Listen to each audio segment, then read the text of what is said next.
This video serves as a midterm review. So let's look at the notation that we are going to use in this video.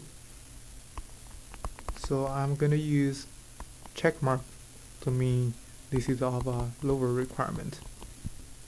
So these are mostly for the basic concepts. I'm going to use a triangle to mean this is of a medium requirement.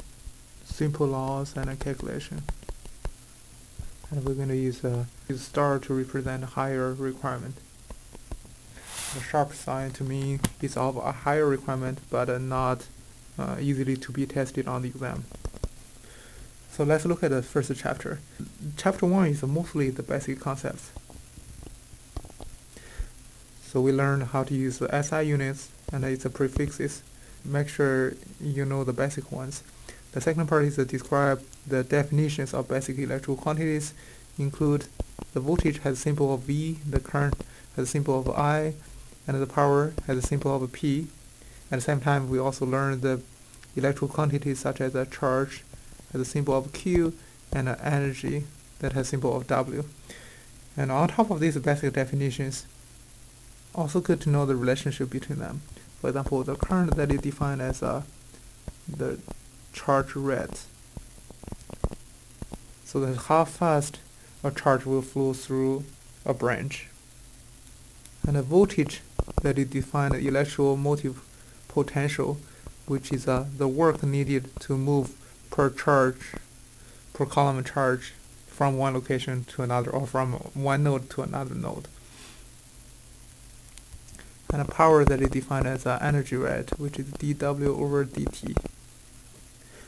The third requirement is the basic symbols for circuit, so the basic electrical components like resistors, capacitors, and an inductor. And also the symbol for independent and dependent power sources. We have two types of independent power sources.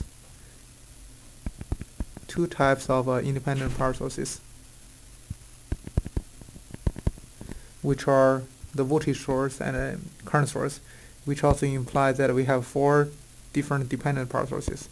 You can have a voltage source depends on another voltage source, or voltage source depends on another voltage, or current source depends on another voltage. In total, you have four different combinations. And the next objective is to calculate the power observed by a circuit element using the passive sign convention.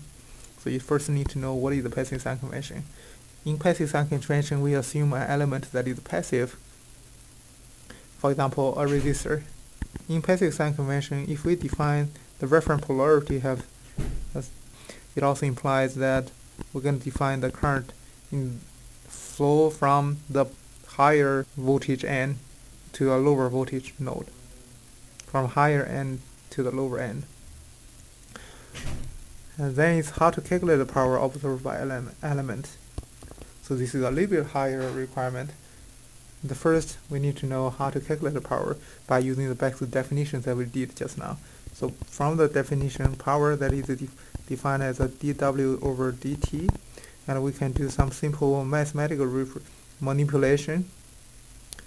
So we add dq here, so we times dq over dt.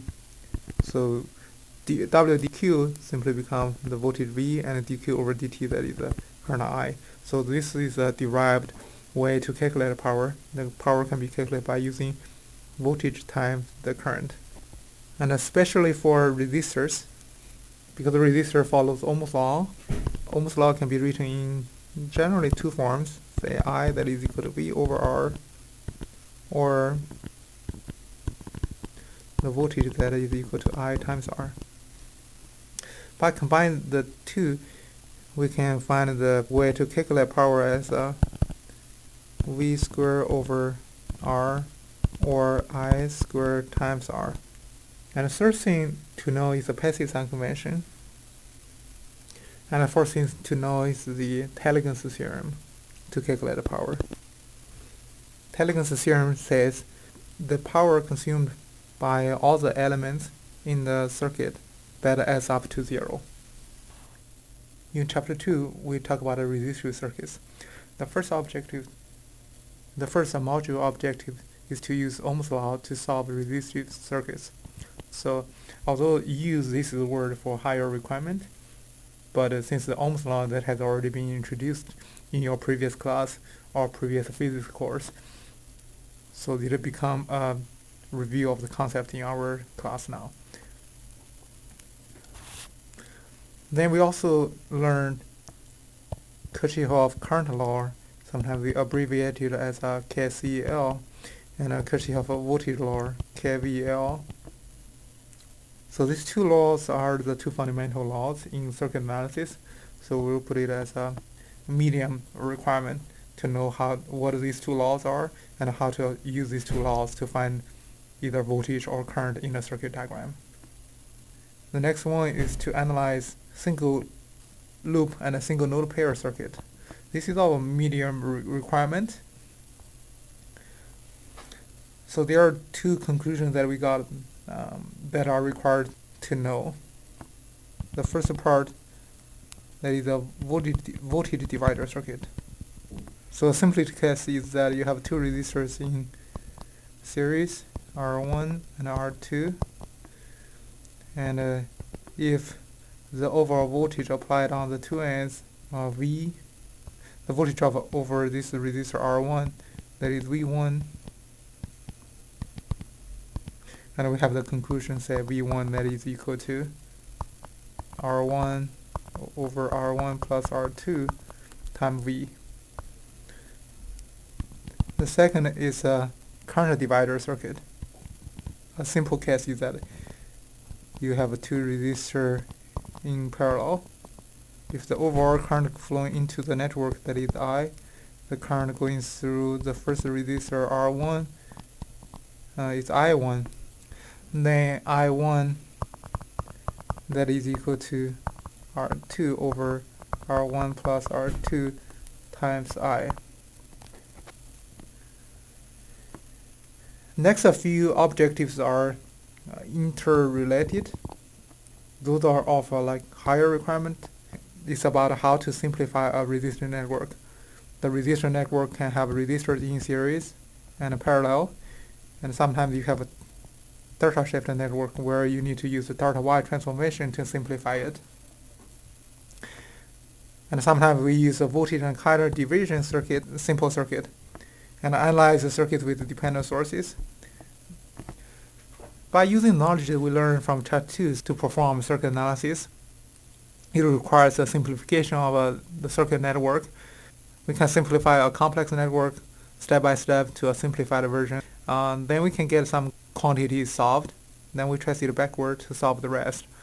The next objective is analyze the real-world application of the resistive circuits and even the design of the real-world application of the circuits.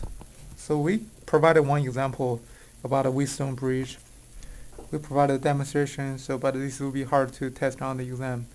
So Chapter 3, that's more straightforward to use the nodal and loop analysis technique for circuit analysis. So the first objective is of high requirement, use the nodal analysis to solve the problem. And in nodal analysis, we define nodal voltages, and we use the nodal voltages to calculate the rest. For nodal analysis, we always write KCL equations, and we need to master the procedure for perform circuit analysis by using nodal analysis. So we learned several different cases of the problem. The first case are the circuits with only independent current sources, where you can do model by inspection. Although we can do model by inspection by putting the equation directly into the matrix form, but that's not recommended for exam, especially for people who are not that competent to write the equation correctly. So I would recommend to write the equation step by step. So for every equation, you come with some simple explanation, then write the equation down to make sure that you can get a partial credit from that. The second case are the circuits with voltage sources. Then the third case is the circuits with dependent sources. The next object is the loop analysis. It's also of higher requirement. In this method, we use KVL to write the loop equations. So we also introduce the different cases over here. The first case is a circuit with only independent voltage sources. The second case are the circuits with a non-shared current source. When I say non-shared, it means that the current source is not placed in between two different meshes. The case 3 are the circuits with shared current sources, where we need to use either supermesh method or the general loop method to solve it. And the last case is more general case where you have the independent sources.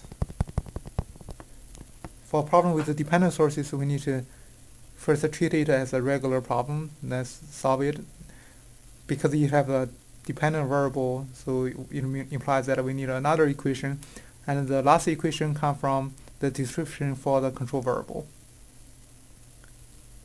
So the last objective under this chapter is to identify and use the technique to solve various applications. It is of a medium requirement. A rule of thumb to follow is to always use the one that is easier to solve. So basically means the one that comes with the less number of unknowns, or equivalently less number of equations to solve. On the exam, we are going to have 5 multiple choice problems and 3 calculation problems, and you can easily identify which will be on the calculation. So the ones with the stars, it means of higher requirement, so that requires more. So it implies that a nodal analysis, loop analysis, and a simplification of the resistor network, those will be on the calculation problems. And the rest of the concept will be covered by using the multiple choice problems.